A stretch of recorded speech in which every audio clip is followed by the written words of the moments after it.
Hi, dear listeners. This is Kate Riga. I'm here to make a quick pitch that you consider becoming a TPM Prime member.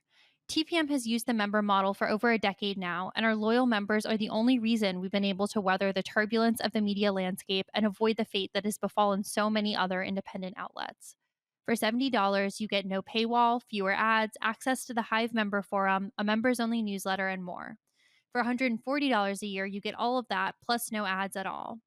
Without our members, there is no podcast, not to mention that I'm out of a job. Thank you so much for listening and supporting us. We couldn't do it without you. Hi, this is Josh Marshall, and this is the Josh Marshall podcast featuring Kate Riga. Coming to you as we normally do, a little bit after noon on Wednesday. This is October 8th. I do this now because, news happens so fast in the Trump era. We want to kind of make clear what we knew at the time that we were recording. Let me remind you before we get started, if you want to see our podcast live, you can see Kate and I, and actually the whole TPM team, in the audience. You can meet everybody. We're doing a live podcast on November 6th in New York City. It's in Lower Manhattan. You can buy tickets for that now on the TPM website, talkingpointsmemo.com. So we have the podcast, then we have open bar happy hour afterwards. So it's going to be a lot of fun. That is November 6th. See us both live, including the big star of the show, Kate, will be there. So get your tickets now. And we'll remind you a couple times before the date itself, but get them now. They're going to sell out. So we look forward to seeing you then on November 6th, Lower Manhattan. So let's get down and talk about the shutdown. We are 1 week into this, and I think I just did a post this morning basically saying, so far the Democrats have the upper hand here. Everybody can say they have the upper hand, but it's the side that is negotiating against itself or making threats and then not following through on them, and having people on their own side come out and say, yeah, we should do what the Democrats want. I mean, actually, Marjorie Taylor Greene did that. That's kind of weird. She's coming out for continuing the Obamacare subsidies. Obviously, there's Medicaid in the mix too, although I think it's still sort of fuzzy. Whether how much they are actually putting that into the mix, and then there's the rescission issue. Basically, whether they're going to get some kind of binding assurances that you have a deal, and then a week later, Russ Vought says you have the deal, but they're not paying the money. So that's all going on, but I think it is going about as well as the Democrats could have hoped. So I just want to if you read the website, like I said, there's a post I have up this morning that sort of makes that case. But Kate, what's your read? Yeah, I really agree. And I have to say, for all the kind of consternation over making healthcare the central point, which, like, full transparency, I didn't even love. Like, I thought it felt a little like the kind of non sequitur type thing Democrats are always doing, where they're like, the Epstein files is a distraction from healthcare, that kind of thing. But the upside of it was really become evident right away. And you could tell because Republicans' only kind of rebuttal being, well, we're not going to talk about this till the government reopens, has just been so lame and like insubstantial that it's really kind of ceded the playing ground to Democrats. And then kind of layered on top of that, you have the fact that we discussed this last time, but Trump being a wild card and being like, yeah, I want to fix healthcare, like that cedes the terrain to Democrats. You have, because when Republicans are pressed on this beyond the we're not talking about this till we open the government point, they don't really have anything because they're like, yeah, we want to fix this too, largely, right? And then they'll try to put that in some kind of hedgy terms because everybody knows that getting this through the House is going to be really difficult because the conservative faction doesn't want to do it at all. And then now we're getting kind of this iterative news cycle stuff where, yesterday the big story was Marjorie Taylor Greene saying, I don't like the Affordable Care Act, but I have adult children and their premiums are going to double. And it's outrageous that Republican leadership is advancing no kind of alternative plan. And just like that, a week into the shutdown, it is being fought totally on Democrats' preferred issue. So I have to say, credit where credit's due there. That was fully the Democratic leadership's call. And they took it a lot of criticism from all sides. And at least at the beginning, they've been really successful in kind of steering the conversation. Yeah, I mean, one potential downside, though it gets sort of fuzzy what you want to call a downside, is, hypothetically, let's say tomorrow Trump says, "Yeah, great, we're doing your subsidies, let's do it," and let's say Democrats don't, as I said before, they're being a little fuzzy where rescissions and Medicaid are here, and also are we talking about extending these things for another 2 years or permanently or whatever? But let's say they do that somehow or another. The subsidy issue is resolved. Well, that's probably good for the White House, right? That takes one of the that takes something off the table that they knew was going to be a problem for them in the midterms. But setting all that aside, I think there's a couple things about how healthcare is playing here. One thing, and some of them are doing it, and I think this is the smart way to do it. You say, okay, it's healthcare, but it's really affordability. Aren't we all, aren't don't like, all factions of the Democratic Party, and actually most factions of the Republican Party say the issue in American politics is affordability. And you can say, well, come on, it's not affordability. Well, of course it's affordability. You're talking about people's a core part of everyone's must have expenses going through the roof. And I have also seen, Chuck Schumer put out a little, slightly razzmatazzy, somewhat, kind of social media friendly video yesterday, I think. And they were saying this is it's affordability. Not only is it affordability issue, but even if you're not on Obamacare, your premiums will go up. And this is something that I feel like this is again something that gets at that issue of policy literalism for Democrats. That you're talking specifically, okay, well, it's Obamacare and it's the subsidies. And, how many people know what the subsidies are? Right? Subsidies? I don't get a subsidy. Well, actually, you do get a subsidy, right? So you get into all these specifics. But when you're taking $1 trillion out of the healthcare pie, that doesn't just affect Medicaid and affect Obamacare, because everybody who is not getting insurance, they don't just stop getting medical care. They stop getting medical care probably when they need it most, but they're still getting picked up other ways. So you pull that out, it pulls out from everyone. So everyone is going to pay more. So it is an affordability issue. But I think at at at one level, another part of this is that to a degree, you just need to fight on something. There are so many things that are going wrong, and if you are open to the message, for lack of a better word, that kind of things are not going great.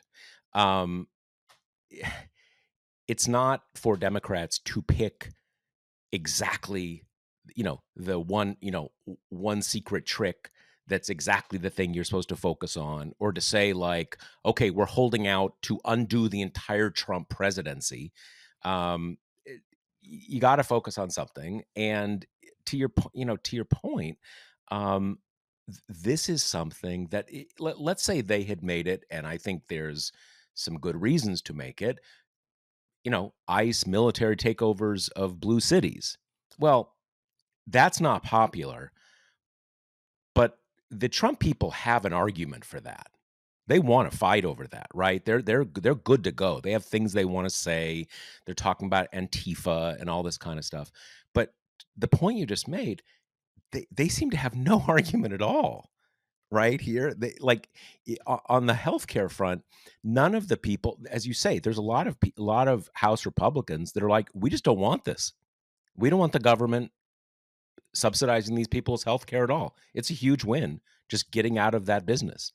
But they're keeping those people under wraps, right? You're not hearing that argument, and it is they have nothing, and the polls are overwhelmingly against them on this, and it at the moment they have no counter argument, and to the as you say, to the extent the counter argument is, yeah, awesome, we love your demand, just open the government first and get rid of your leverage and we're good to go. As you say, that's a not only is it no one's that dumb, but okay, you're like that's where you're going here. You're like, as you said, it's pretty thin.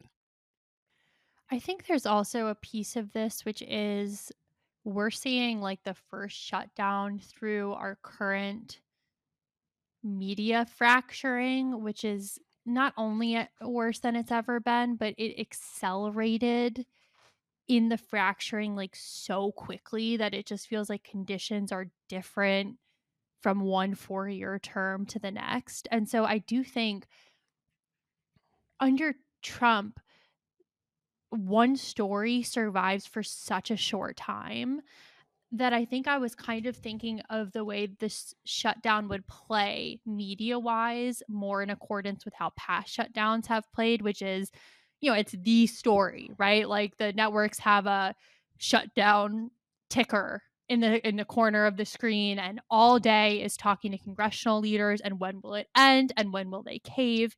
And that is just it's not our world anymore, right? It's like there are so many big stories happening all at once that, Trump talks to reporters like a trillion hours a day.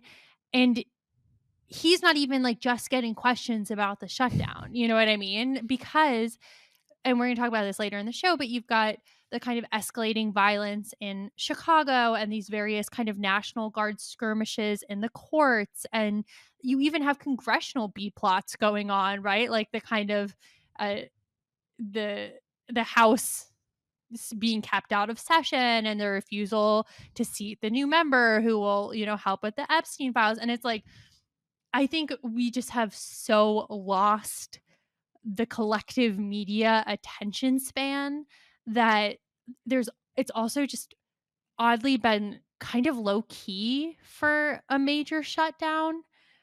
And then you have that dynamic, I think, along with the fact that the usual shutdown dynamics are reversed right now. So Republicans are not going to kind of easily wear the suit of government is closed. Look at the damage this is doing. Look how much this is hurting people. And they can't even kind of do the easy early arguments of a shutdown of it's hurting our, insert most sympathetic federal worker here because they're trying to use brutalizing federal workers as like a leverage tool in the shutdown.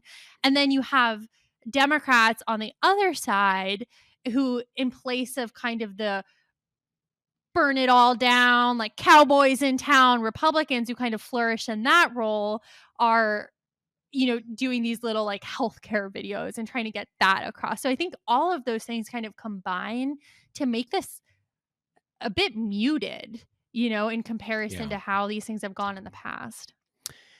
Yeah, and one thing I wanted to mention is the thing with seating the new rep from Arizona and the Epstein files. That's another that is another example of where I don't think they fully thought through how that plays, because like the Totally. only reason everybody knows that it's the Epstein files about that. And yeah, they can kind of use this for a bit to not see, a little bit, but every time it brings up the Epstein file. So and you see, yeah, how is that working for you? And you see these videos where he keeps getting asked and he'll like run away or say something, so that is in a way it that is its own little shutdown dynamic. He has no argument, and but on the muted thing, I think you're right, and it's it's hard to say. It's hard for me to think exactly why that is, except for part of it is we're already in a national crisis, right? I mean, and it's not just that, Democrats think we are in this national constitutional crisis. You've got the, ICE in the cities and uh, tariffs and, kind of extra constitutional rule. But the administration also agrees we're in a crisis. That's how they're doing the military mobilizations. So everybody kind of agrees we're in this terrible national crisis. And in that context, you're saying like, okay, some federal, some federal services are not getting done because those people are furloughed, and other people are not getting paid. It's a bummer for the people who are not getting paid, obviously, but most people like, okay, that's not a crisis for me, it's a crisis for you. So in content, when everything is normal, you're like, wow, the government shut down. We gotta this is gotta get this fixed. But it does take away from some of that. And I think to your point, and this is something an argument I've made in lots of shutdowns, is that I don't think a lot of the media gets the inherent uh, um, difference in how the two parties are seen. People don't buy the idea that Democrats just, don't give a fuck about government services and they're going to burn it down. No one buys that. That, for the same reason that Republicans never get hit when they're cutting some defense stuff. People just don't take seriously the idea that Republicans don't want to fight wars and kick ass and stuff like that, or have a strong military. And the fact that, as you say, the messaging from Democrats is we want to make sure everybody has their health care.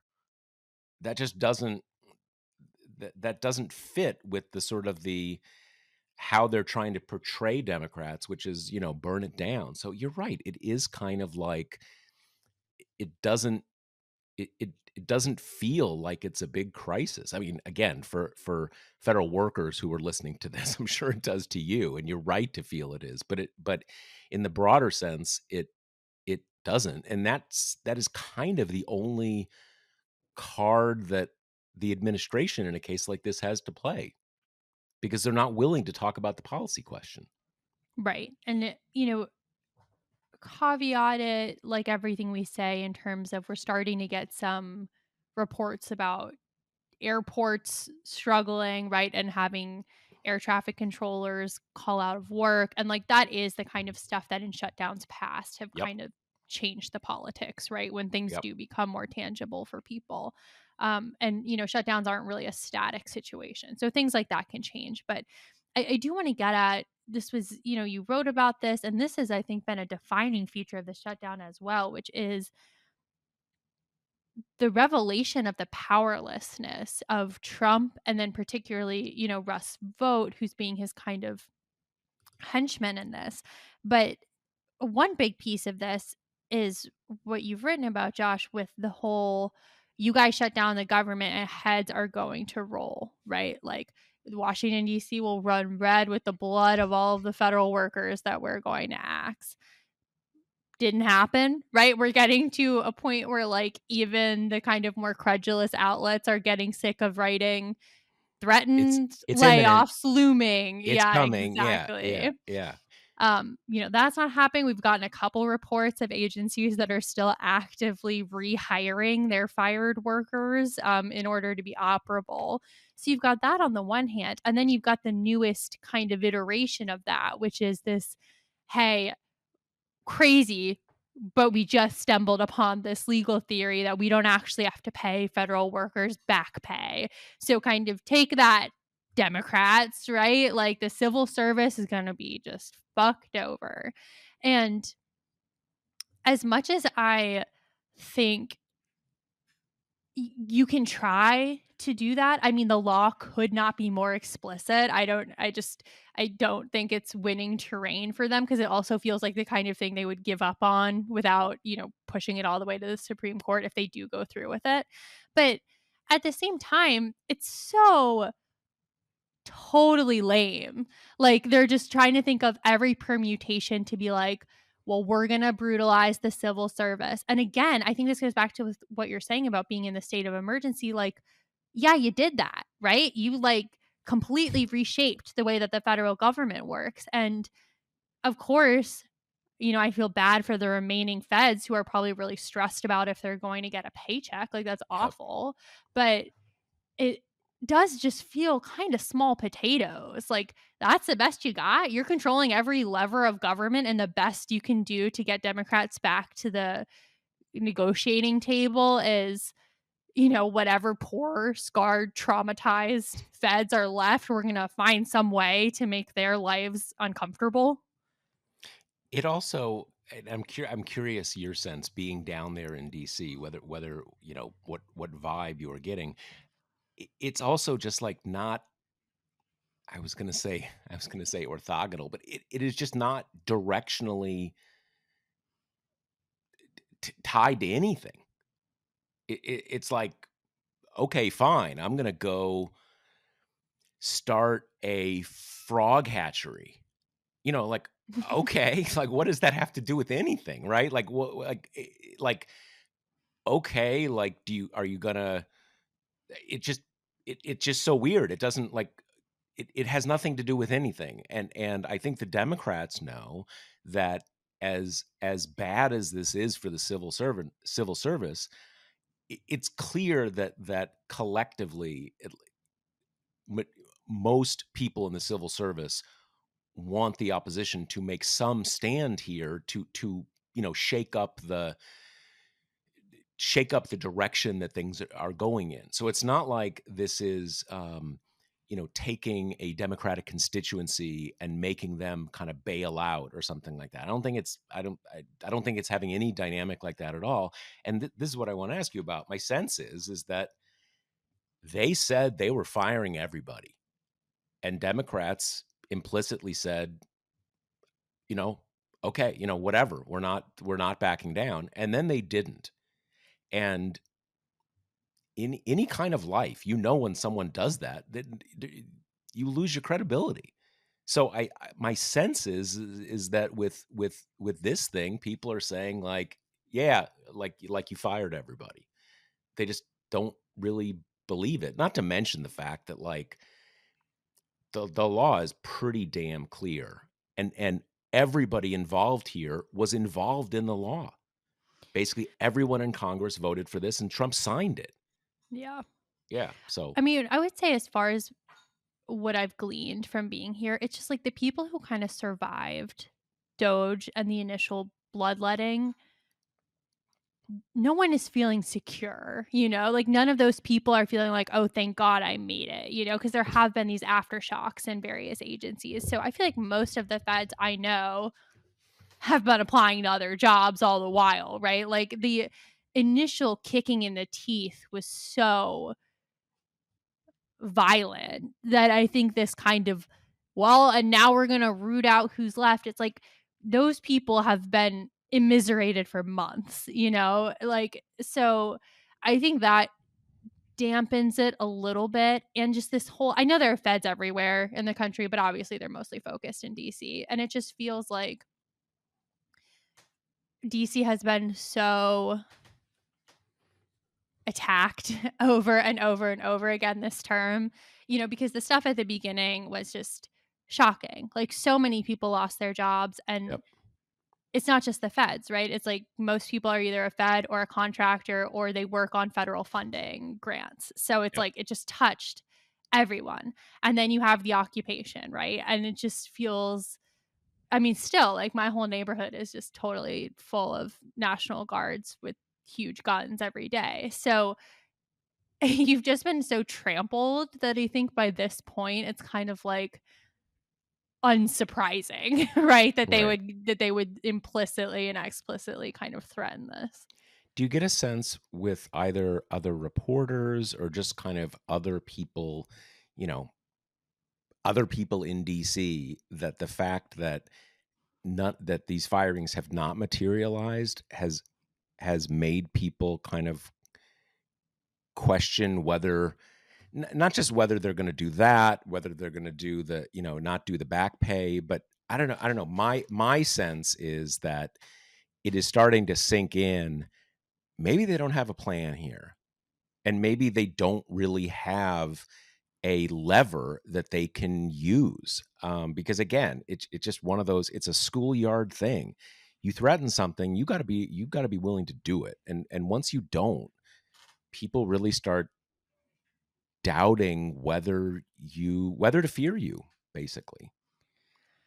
I think it's also what you said earlier, the sense of like at least they're kind of fighting. I do think that is proven to be more buoying than even I kind of expected, because part of why the kind of annihilation of DC stuff has felt so bad is that there's no one sticking up for DC, right? Because you kind of have the mayor who, for better or worse, is being pretty amenable to Trump to try to kind of head off, the revocation of home rule or whatever it may be.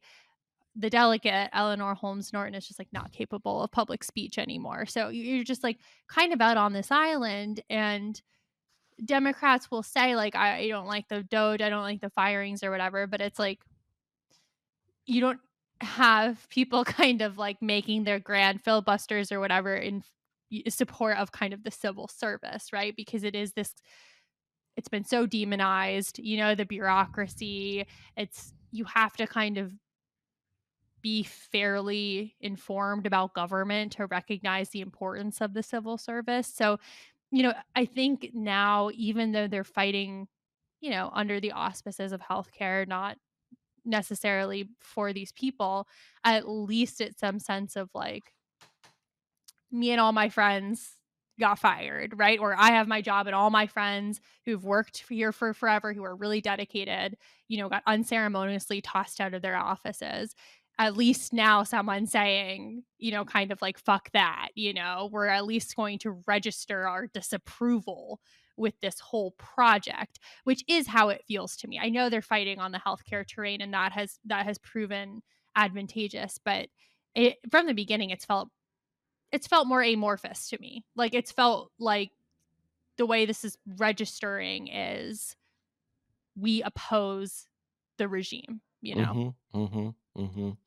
Yeah, no, and I do think that is why, there's all the sort of the downstream things, how it affects the midterms, all this kind of stuff.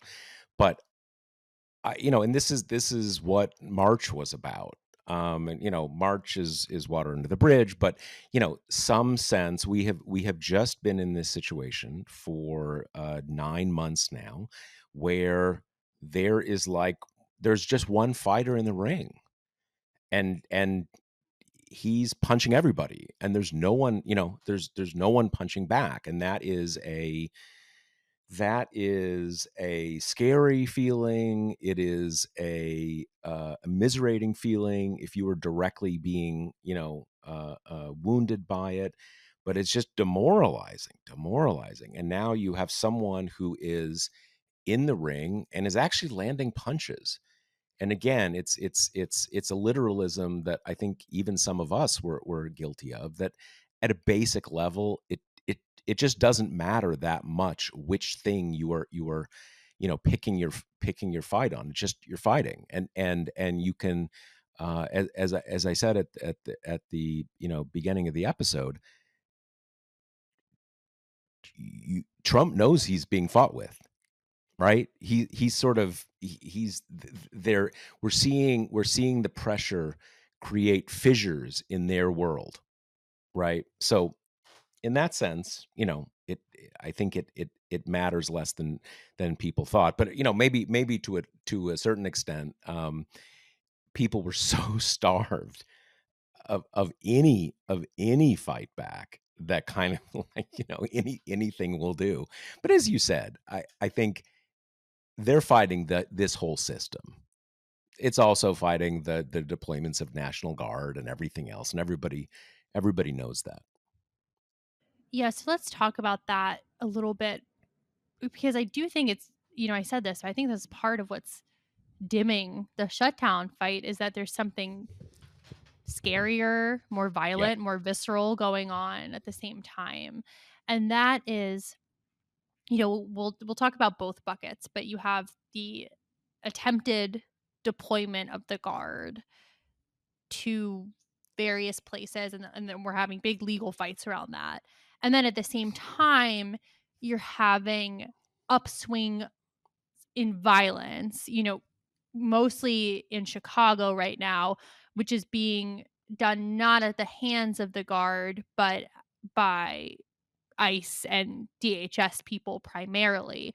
And this is producing just like crazy B-roll, I mean, every single day of like a protester just kind of talking to an officer, and then he gets out his pepper spray and maces her in the face, right? Or the big one today was a priest is outside the ICE facility just kind of quietly prayer protesting, and an ICE person like snipes him with a pepper ball on the top of his head. It's just these totally untrained, out of control officers who seem unable to restrain themselves from unleashing violence on both, the people that they're trying to detain, and protesters and Any Anybody who puts their bystanders face up. and Yeah, people yeah. filming Yep, them. Like, there's another picture going around of an ICE person, holding his gun out the car window at yep. the car next to him. And we're getting this stuff every day, every There half day.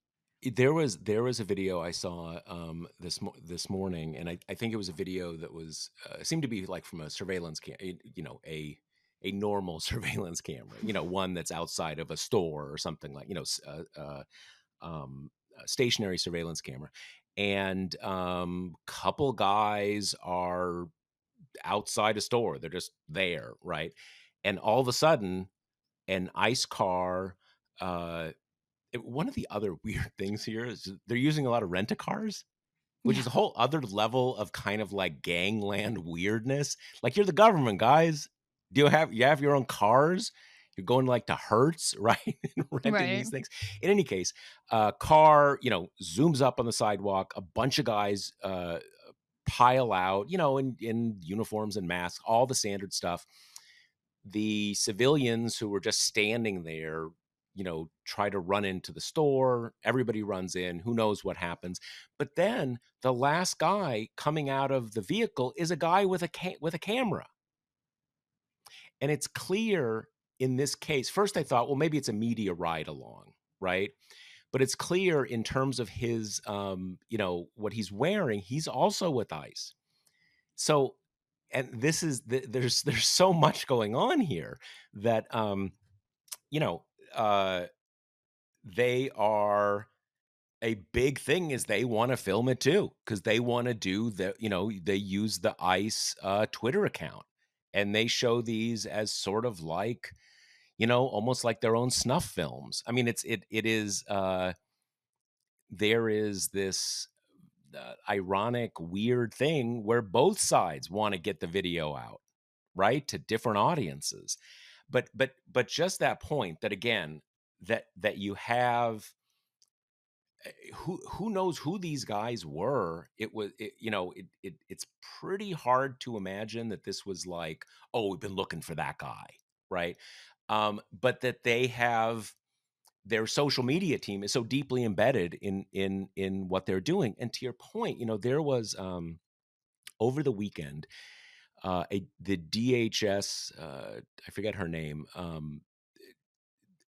either the DHS, spokesperson, or the one who is the one who does social media statements and stuff like that. I think her name is Patricia something, or Tricia something. Puts out this thing, says, okay, there's ICE cars, 10 cars, basically, 10 anti-ICE cars, uh, basically pulled up, surrounded them. One car, was kind of about to ram them, and they had to shoot. They had to shoot because this car was about to ram them. I mean, this kind of like, kind of special operations forces being ambushed in Baghdad kind of thing, right? Where 10 cars come around and block them, and it's like an ambush. And when and you see the Fox News guy, jumps on top of that on Twitter and says, "Oh, this just happened," and everything. And when I saw it, and I'm sure lots of people had this reaction, you see that in the context of everything we've heard of, and you're like, this can't be what happened, you know. And then they also said that, like, the Chicago police were letting it happen, blah blah blah blah blah. We now have an indictment that has come out of this, and it is it it's shocking it's shocking what happened, also the level of completely making up this story from the indictment and from reporting that the Chicago, I think it's maybe the Chicago Tribune or Chicago Sun Times did. What seems to have happened is, and this part is real, there's ICE vehicles, again, rented vehicles, which is this whole other what the fuck thing. And apparently there were these anti-ICE activists that were following them in the car from, like, whatever arrests they just did. They have hand cams. I guess one woman was live streaming it on Facebook for a while. We're following these ICE people, seeing what they're doing next. Somehow or another, there is that woman maybe crashed or something. It's not entirely clear. She stopped, whatever. Then another guy in an ICE vehicle comes up, leans out. And now this part is a video that apparently the defendant's attorney has seen, but they have not released yet. That ICE guy looks at her. She's one following them, and it's kind of harassing behavior. So that's not nothing, right? He leans out his window, says, "Do something, bitch." Like, kind of come at me. He gets out of his car and shoots her 6 times. Now, again, we are going on that woman's defense attorney's statements, but these are statements in court, and he asked for them to show the video. So this isn't something she claimed. This is an officer of the court saying this. This guy seems to have just got super mad and shot this woman a bunch of times. Now she survived. I not and seemed to have been relatively, um, you know, were relatively minor injuries. I mean, she was treated and now she's out of the hospital and everything. But, like, I mean, that's just stunning. And look, I mean, police. It's not that we're not, kind of used to, out of control police situations. But even in the course of, like, totally out of control behavior by police, you have someone in their car not doing anything, you get angry, and you just, at point blank range, like, shoot them 5 or 6 times. That's that's pretty stunning. And then you have the additional level, they made up this whole story about it that seems to have been completely false. And that's not even that's kind of no, I mean, it's not even the first one like that, when I was writing up some of the court developments in Chicago, like a big kind of precipitating factor for inflaming some of the protests at their one ICE facility that's, 12 miles or so out of downtown was that this time it was DHS people, not ICE, but they got an undocumented guy, after Oh, he had right. just Yep. dropped his kids off at daycare, and they killed him, and again, it was one of these things where, I mean, which unfortunately we have become pretty well versed in this cop tactic, right? But they didn't have their body cams on. They said what they always say, right? Self-defense, blah, blah, blah, and then you had body cams that were on from the actual police together with kind of bystander video that, like, totally turned that story on its head, and it turned out not to be true, but, you know, But that it's guy being killed, it was true. I mean, he exactly, died, right. yeah. Yeah, and it's just, I mean, we were already dealing with this, like, the police brutality run amok, and you cannot tell me this does not stem from that, honestly. And like, it does make you a little wonder what if after all the George Floyd protests, like police took a little more seriously the fact that they've earned the distrust of such a huge segment of the population they're supposed to be protecting, and the whole the whole turning police into the military and giving them big weapons and scary cars, and totally moving away from this model of community policing. But at least those people, whether or not it sticks, are going through training, right? Like the just hooligans that we have in ICE at this point. I mean, they're constantly recruiting, right? Because they've thrown so much money at this and they're trying to swell the ranks, and they're constantly lowering the standards of who can be in it, right? I feel like last I heard it was you have to graduate call or high school, maybe. They're cutting down the training hours precipitously. They don't have to know Spanish anymore, and like you can have all kinds of problems with the previous iteration of immigration control as well. But what we have now is just it's like all the scariest, most right-wing element that exists in, like, municipal police, but masked, unidentified, given weapons, and told that you have impunity, anything you can do, you won't be punished for. Like that one guy who was videoed throwing the woman to the ground in the courthouse, they put him on leave for, like, 5 minutes, and then they rehired him, right? I mean, Right. and I saw a video today that was, I think it was Chicago PD, but talking to a nice guy who was like, "You have to stop driving into pedestrians, like, you're gonna get arrested." And the guy was like, "I'll take care of it. It'll be fine." Just total impunity at this point. And I know that this is, like, part of the fascistic mobilization, and I don't wanna be like, "Well, it'll be fine because there's outcry," but immigration was one of Trump's best issues. Like, arguably, it was one of the key things that won him the election. And he is underwater with that now, like, just total nosedive. And you just can't argue that that's not because normal people are seeing videos of, protesters getting shot and feeling like, okay, well, perhaps this is not what I meant. Yeah, and it's worth remembering that, when pollsters go a little more fine grained and they say, "What do you think about his policy about strengthening the border?" He's still doing pretty well there, right? Basically kind of all the stuff like you've got to do asylum in Mexico, all the things of sort of like not letting people get over the border. He still has a lot of support there, and that's a very complicated issue in itself, but there's just more support for, the complicated issue. It is people see it very differently. But on this stuff, it is often overwhelmingly people are overwhelmingly opposed to it.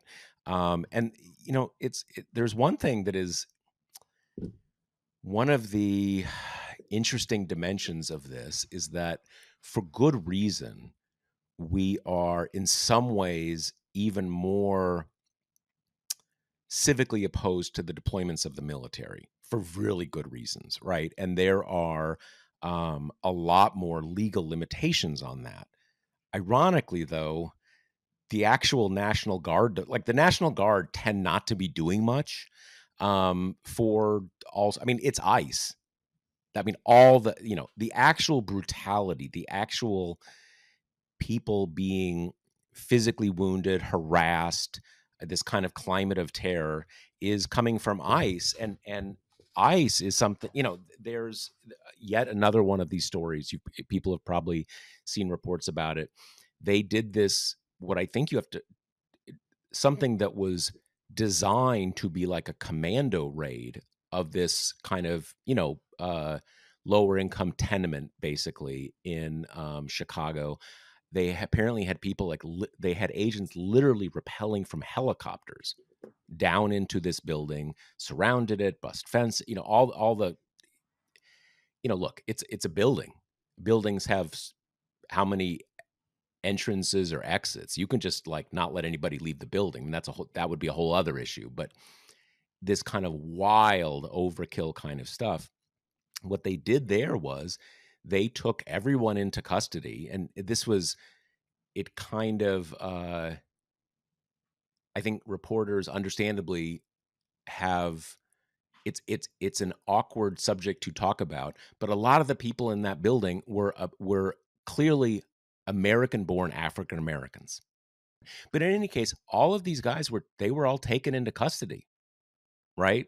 And held until they could prove um, that they're not undocumented. And that is because we have this thing where ICE has these powers. I believe it's within 100 miles of an international border. The Great Lakes are an international border, so it counts for Chicago. People think like, oh, Chicago's in the middle of the country. Well, it's near a border. Um, they don't have to do any of that probable cause stuff, right? Within 100 miles. 100 miles brings in a huge percentage. I think a substantial majority of the country, the population of the country, is within 100 miles of an international border, and there it's just it is a they might as well be in Iraq.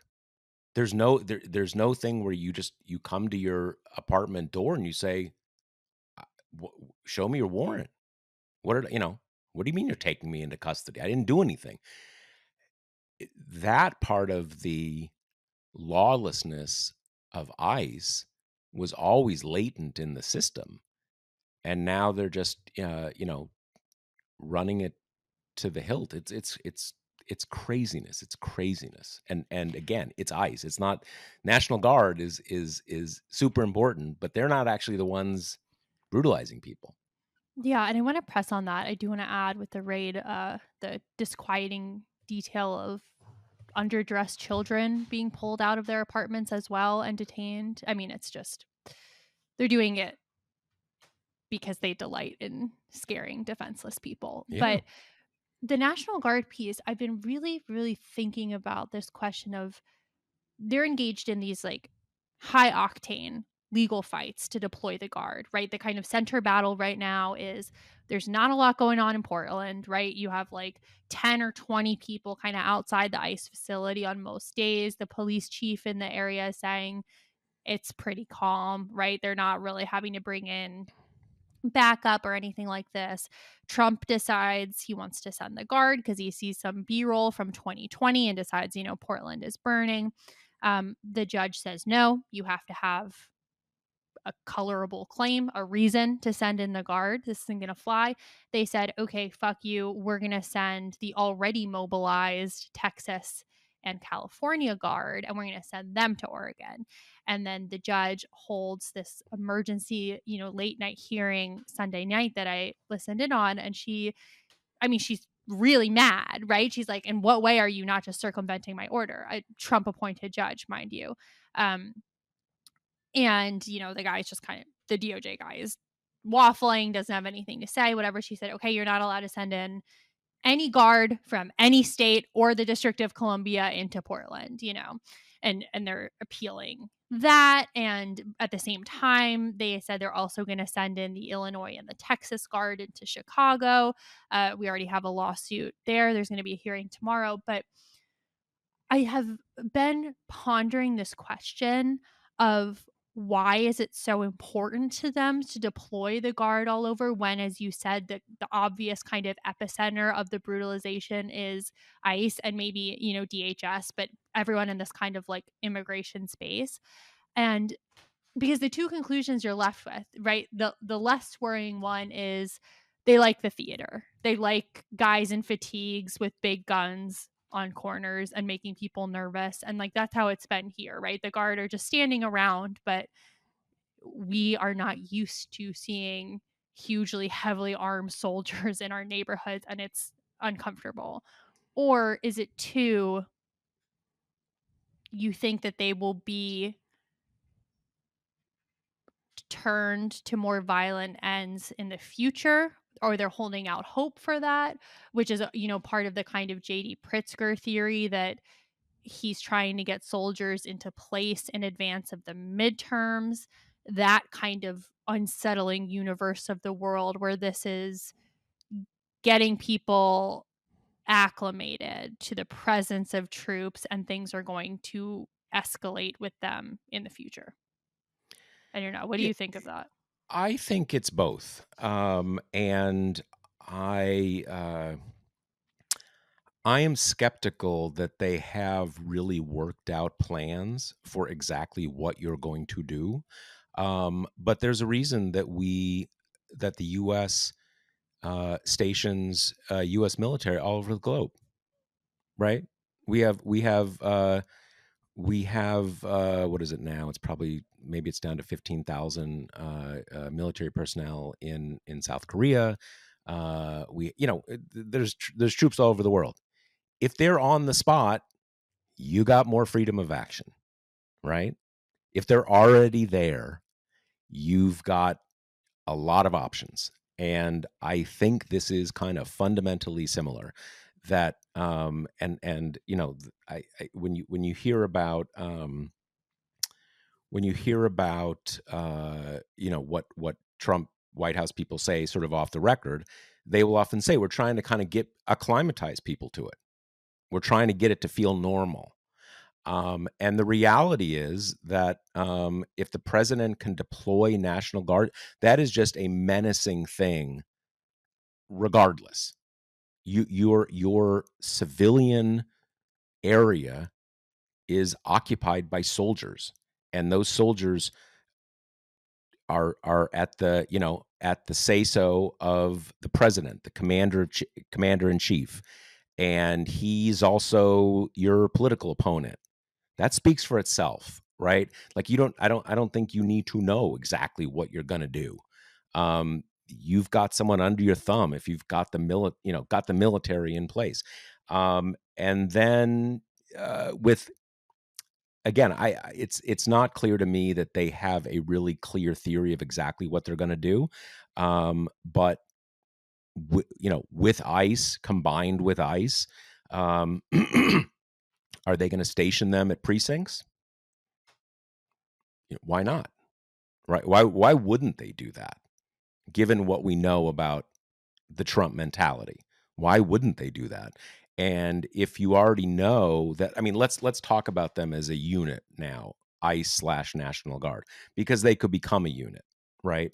Um, we've seen that they can act with impunity. You can be a American citizen, obviously an American citizen, and you can just get taken into custody on the theory that, oh, we had to find out later whether you're really American, or maybe you were looking at us the wrong way. So it that's my general sense. It's power. Force is power. And Trump's whole worldview is power and domination. And if you've got the troops in place, you are the dominating force, and you'll figure out when it comes to it exactly how you're going to exert the force. But in that sense, I think it's accurate. I don't know. I doubt they have a really worked out plan for exactly what they're going to do for the 2026 elections. But I don't think that's crazy. I think that's part of it. I mean, I will say, one other thing, and I think this is not what they're, and this is why it is so, so critical for the state governments to be flexing their muscles and using all the really substantial powers they have, that in some cases the state authorities don't even know they have them, because when have you needed to know this in the past, right? Because what I don't think that what I don't think the Trump people are figuring on is that as long as you can keep the mechanisms of elections intact, people don't like that. Yes, you overawe them, but they get really mad. And I think they're sowing the whirlwind here. You know, they could also start massacring people. Who knows? Um, But that's my sense of that question. I do think, like, even this conversation is kind of confirmed for me our theories on the shutdown because it's like, we spent the first half talking about the shutdown and the second half talking about the occupation and When we like got much more emotional and like, "Holy fuck, what's going on?" yeah, Yeah, yeah, exactly. I mean, yeah. one of these things kind of feels like regular business more or less, and one of these things feels like I've never seen anything like this before, and you just can't have any confidence in kind of prognosticating where it's gonna go. No, and I will say this, and this is something that everybody should keep an eye on, that we're in that moment now where sort of the Trump subservient journalists, the OANN and, all those outlets are asking Trump, are you gonna do the Insurrection Act because these judges are getting in your grill? And he says, "Well, I could, I might," and we know this song and dance. Those aren't hypotheticals. That's how they sort of like lay the groundwork. And if that happens, I think that is going to be the moment of truth because there's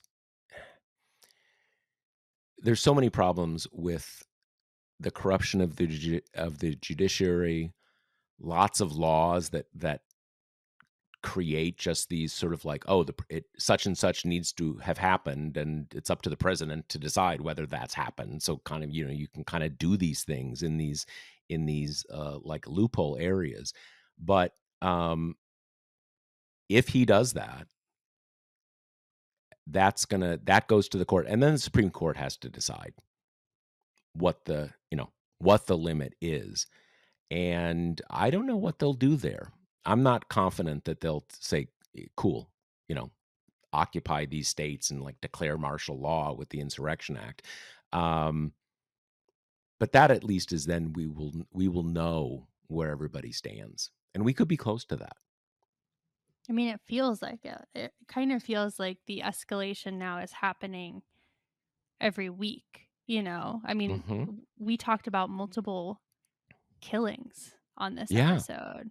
yeah, yeah, and in some ways, um, on the Well, why multiple that shootings, I should say. Sorry. well, and some killings, Yeah. uh, but when you shoot someone, literally, I shot this woman. I can't remember if it was 6 or 7 times, but that's not disputed, right? And somehow, I don't know, somehow or another, that none of those uh, shots were life threatening. I mean, very lucky woman. In any case, one way to look at this National Guard thing is to say that ICE is the claw, right?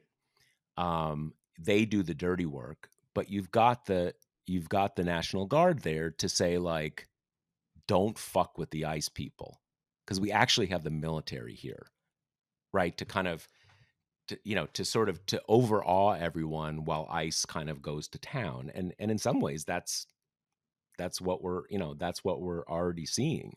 Um, but yeah, it's shocking that we are having this conversation. Uh, it is it is very telling both about the uncleaned up state of American law, but also what the Supreme Court has, the fruits of this Supreme Court, because there's no way to look at any of this in the context of the American Constitution and say, this is not allowed. The president is not allowed to do this. And yet they are. And because again, there's no limits. Can I just, kind of end on a gripe here, which is it would be kind of nice to like hear from some folks in the military about not enjoying the purposes to which they're being turned, you know? Like, I'm a little sick of kind of having to watch, Pete Hegseth's preening in front of the generals and be like, "Well, look at those facial expressions. They're not happy." Like, come the fuck on, you know? I heard some pundit say the other day, like, "Well, no one signs up to be in the military to be, weaponized against American citizens." It's like, cool. Can anyone at all say that except for like, I don't know, the one or two like CNN generals who have been kind of never Trumpers like since the beginning.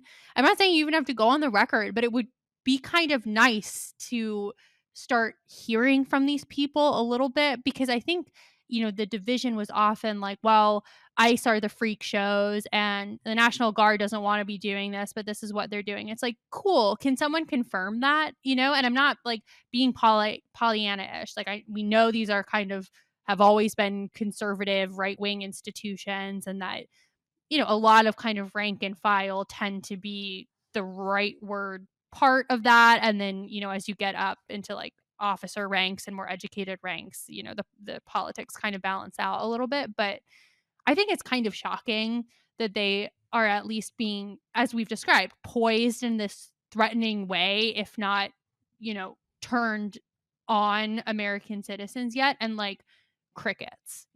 I'm just saying it would be cool to hear something. Yeah, yeah, no, I agree with you. I mean, it is,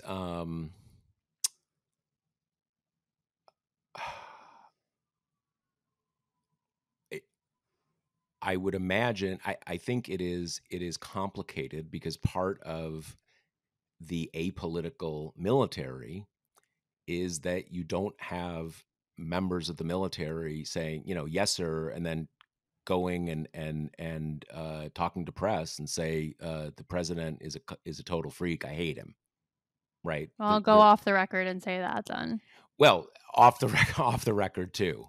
Again, I'm not saying they shouldn't. But look, there's also, there was just today, um, uh, Natasha Bertrand posted. Did you see this? She Mm-mm. posted a statement from whatever the press pool organization is of the Pentagon reporters. And Hegseth has been trying to, you know, they've done all sorts of things trying to change the system with how reporters cover the Pentagon. And the Times put out a published an article, I guess yesterday. I may have one or two details here wrong. I just sort of caught this in passing. That article basically saying, yeah, kind of Hegseth let up. He's kind of decided not to push for what he wanted. And Bertrand posted, not this wasn't from her, this was from the organization, basically saying, nope, that's not what happened at all. They have continued. Basically, the relevance for what we're talking about now is they have created a system in which if you are someone at the Pentagon in uniform and you talk to the press, you're going to get in trouble for it. And the reporter might also get in trouble for it. Not reporter trouble, get like indicted for it. So the point is that they are doing the things you would want to do. So you're not going to hear that no one's going to speak up, which is not surprising. Of course, that's what they're doing, right? Because they don't want to have that. Um, what you're. Let's also remember he fired a lot of members of the Joint Staff. He fired the chairman of the Joint Chiefs, and they have fired slash it if they haven't kicked them out of the military, they have relieved of duty a lot of the people there. um, you whittle down to the people who either support you or not going to make any trouble.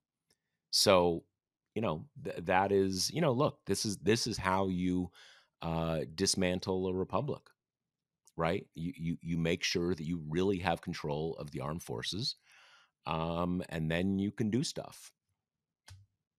And I don't think we know exactly. I mean, one thing I will say that it's pretty telling that they have been able to get seemingly with no one refusing to carry out these orders, where they're just blowing up these ships in the ships boats uh, off the coast of Venezuela. Yep. I mean, these are. Uh, I'm not. There's at least a pretty strong argument those are illegal orders under various y-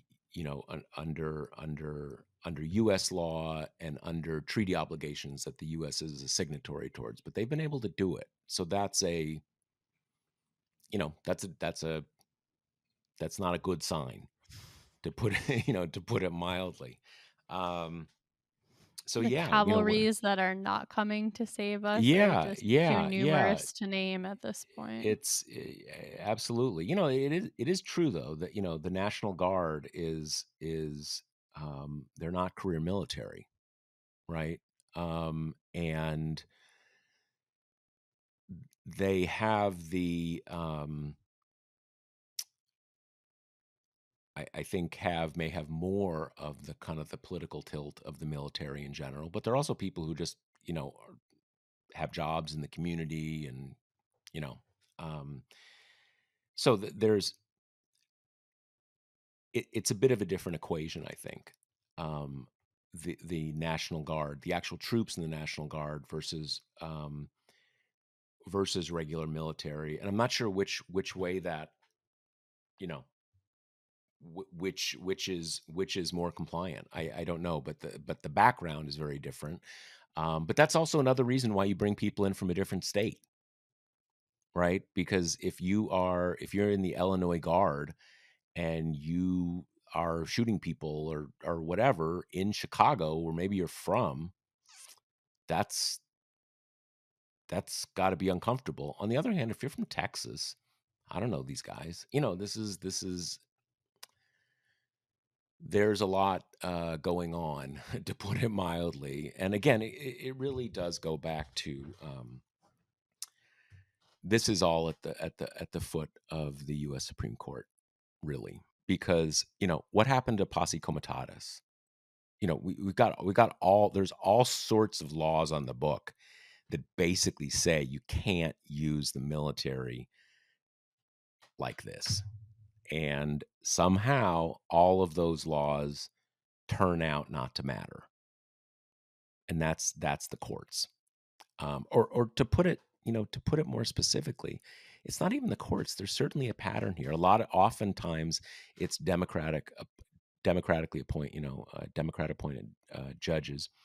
Um, but there's actually a lot of these lower court or trial court rulings that are from judges that are appointed by Republicans or appointed by Trump.